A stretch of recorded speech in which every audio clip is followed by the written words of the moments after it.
Hi and welcome. This is Cody Hammer. I'd like to welcome everybody to video 2 of SQL Server 2008.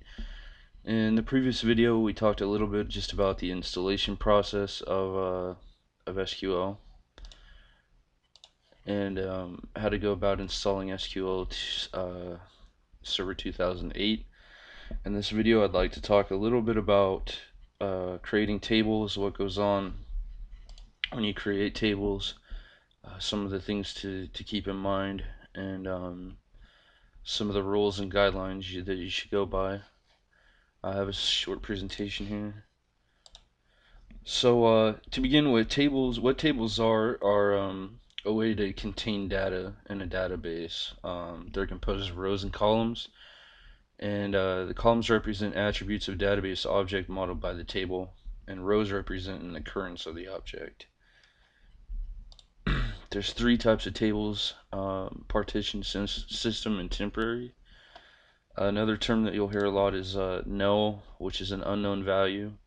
A column can reject a null value if the column definition holds a not null clause, or it can accept the unknown value if the column has only the null keyword.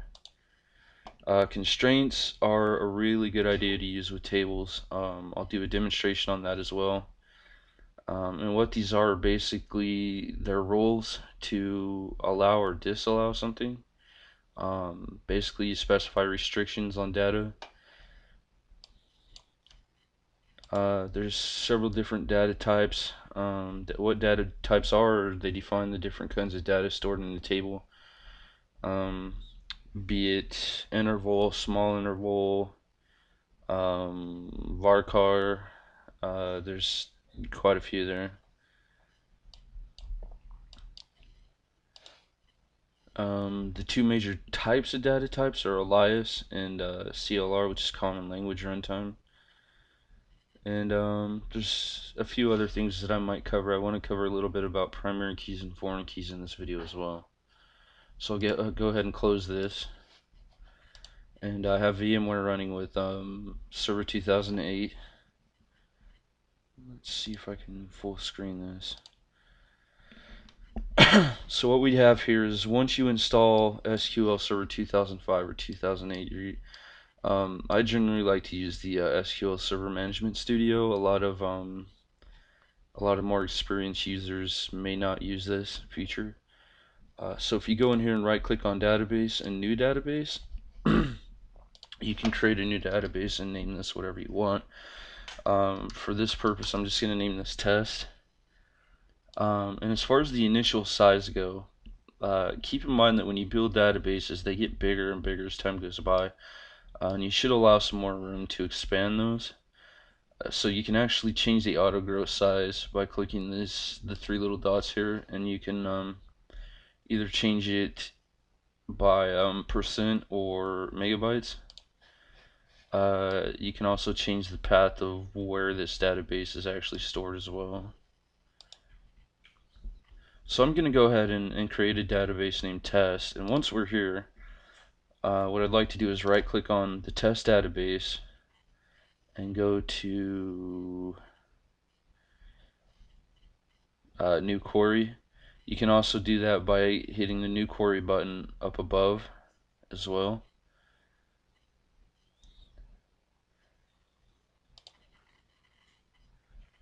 And I already had a sample bit of SQL code here, and rather than build it from scratch on this video, I'm just going to copy and paste it so that I have enough time to upload this to YouTube. So the first thing I have here is just a couple of comments. Comments are started by the forward slash and then the star, and then to end it, it would be star and then backslash, I want to say. And then you can put, who created the database or the table or the query. When you first create a table, the main statement that you're going to use is create table, and then you can name the table whatever name you want. In this case, I named it HREMP for, maybe a human resources employees, to keep track of the employees. on this list below are going to be all the columns that are listed in this table and the data types that I was talking about. Interval identity, the identity statement right here means that the computer is going to give this a unique ID, and we don't really care what ID it gives you because you want a unique ID, which goes back to primary keys and foreign keys. A primary key is going to be a unique identity on one particular table. So a good example of that would be, if you're in college, your student ID, your driver's license number. Those would all be examples of a primary key in a database. And then there's a couple more there that are, date time would be for calendar dates, birth dates. It's especially good to avoid I think in previous versions they did have a data type called text, but it's a really good idea to not use that so much with SQL 2005 and 2008 because they're trying to phase that particular data type out. Um, and then let's see, the constraints that I was talking about are the rules. On this particular piece of code right here, I started out by using the data type constraint, and then UC means unique constraint, sorry. And then after the UC, you can name this constraint to keep better track of where the constraint's at. And then what I said was I want a unique constraint for first name, last name, phone number, address, etc., etc. Which means that I do not want to have multiple data over in the same columns. And I'll show you an example of that here in a minute of what I'm talking about. And then the insert statement, what that does is say, okay, I want to insert some data or some information in the HR employee table that we just created, right here. I want to insert some data into those rows. And the example here that I did was the values, and the values for those rows on that table are going to be Cindy Smith, and I just have some random information there as far as address, birth date, and then the select statement. And later on I'll talk about queries, and this will come in really good handy with the queries. The select star means that I want to select all the information from the HR employee table so that when I execute this, I should be able to see it down below. I'm going to go ahead and execute this. Valid object name.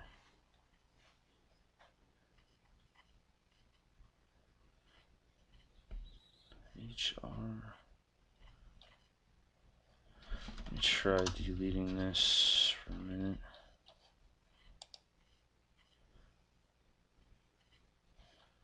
Okay, I'm going to do a couple changes here really quick. Let's try executing that.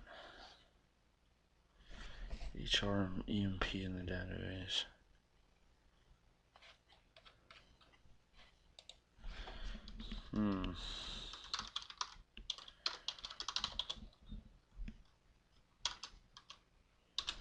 Let's try that. And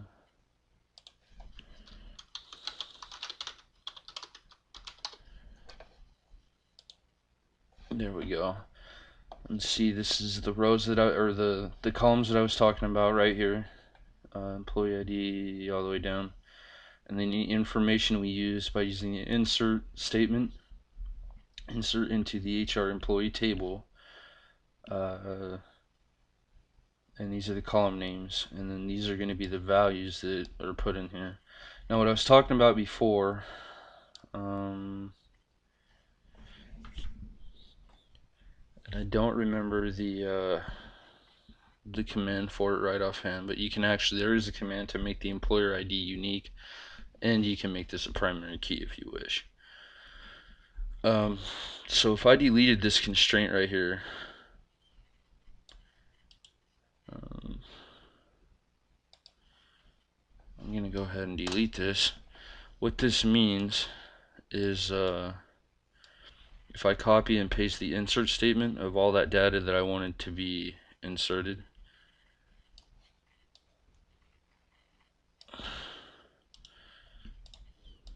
and just kind of paste this over and over again a few times here, I can execute this again, and it's just going to keep putting this, it's going to allow me to put that information in over and over again. But if I have, let's see, if I had put a constraint on there, do with that constraint.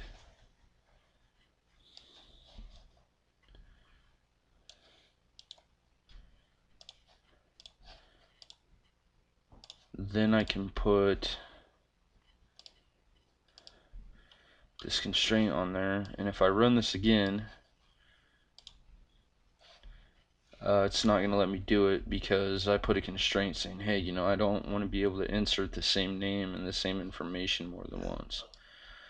So that's what I'm talking about when I'm talking about create the drop table as well. When you create a table, and if you don't have this drop table statement here, it'll say that you already have it open and you cannot open it again. So this drop table statement comes in really good handy with executing tables and stuff again. So what you can do from here, if you do use that drop table, what it's going to do is every time you execute that table, it's going to drop it and recreate the same table so that you can see the results over and over again. And a couple other things I wanted to show. I mentioned that they did have some pre-built templates here. If you go to View and Template Explorer, if you don't know too much about the coding, this is still kind of new territory for me as well. You can view the Template Explorer, and then you know, let's say we want to create a table and create a basic table. It'll put in all of these pre-built code for you, and you just change the names there. I don't really like using it because it actually confuses me more than writing my own code, but some people prefer using the Template Explorer. Another thing I wanted to mention as well is I could close this, and I could actually save this, and then if I refresh the database here, and then let's see, go to tables, and then right click on this and go to design, or edit top 200 rows does the same thing. It'll show you a kind of a design view of the table that we just created, and we can enter information here, set primary keys if we wanted to. But the thing is, I like doing the queries. It's important to know the code because you can manipulate databases more, I feel. And you can also, what you can also do is save that query design, which we already did, in case you wanted to make a backup of that table and insert that query later on to create other tables as well. And I'm running short on time here, so that's basically all I have for this, and I look forward to making more videos. Hope you guys enjoyed it and it was informative for you. Thanks for watching.